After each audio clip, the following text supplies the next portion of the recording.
പ്രചാരണം തുടങ്ങിയതിന് ശേഷം 2 ദിവസം പിന്നീടപ്പോൾ എന്താണ് തോന്നുന്നത്? അല്ല, നല്ല ആവേശമുണ്ട് ജനങ്ങൾക്ക്, നല്ല റെസ്പോൺസ് ഉണ്ട്.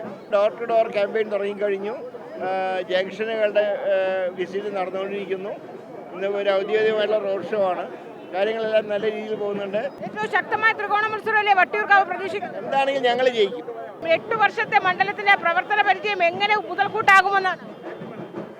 ഇവിടെ നല്ല രീതിയിലുള്ള മുന്നേറ്റം ഉണ്ടാക്കും.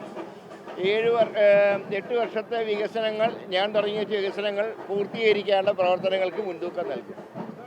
അപ്പുറത്തെ എതിർ സ്ഥാനാർത്ഥികൾ സിറ്റിംഗ് MLA ആണ്, അപ്പുറത്ത് അതോടൊപ്പം ബി.ജെ.പിക്ക് ആ ശ്രീലങ്ക മുൻ DGP ആണ്. രാഷ്ട്രീയ എതിരാളികൾ ഏതെങ്കിലും രീതിയിൽ ആശങ്കയുണ്ടോ? ഇത് ആശയങ്ങൾ തമ്മിലുള്ള പോരാട്ടമാണ്, വ്യക്തികൾ തമ്മിലല്ല. സീറ്റ് ഉറപ്പിച്ചു കഴിഞ്ഞു. തീർച്ചയായിട്ടും. എന്തായാലും വലിയ ആത്മവിശ്വാസത്തിലും ശുഭപ്രതീക്ഷയിലും തന്നെയാണ്. ഈ സ്ഥാനാർത്ഥികളുടെ പ്രഖ്യാപനം വൈകുന്നതൊന്നും ഒരു തരത്തിലും ബാധിക്കില്ലെന്നാണ് വട്ടിയൂർക്കാവ് നിന്ന് കെ മുരളീധരൻ പറയുന്നത്. കാരണം പ്രചാരണത്തിന് മുമ്പ് തന്നെ അദ്ദേഹം പ്രഖ്യാപനത്തിന് മുമ്പ് തന്നെ പ്രചാരണമൊക്കെ ആരംഭിച്ചതാണ്. വലിയ ആവേശം, റോഡ് ഷോ ഒക്കെ തുടങ്ങിക്കഴിഞ്ഞു. എന്തായാലും വട്ടിയൂർക്കാവ് കൊണ്ടേ പോകത്തുള്ളൂ എന്ന് തന്നെയാണ് കെ മുരളീധരൻ പറയുന്നത്.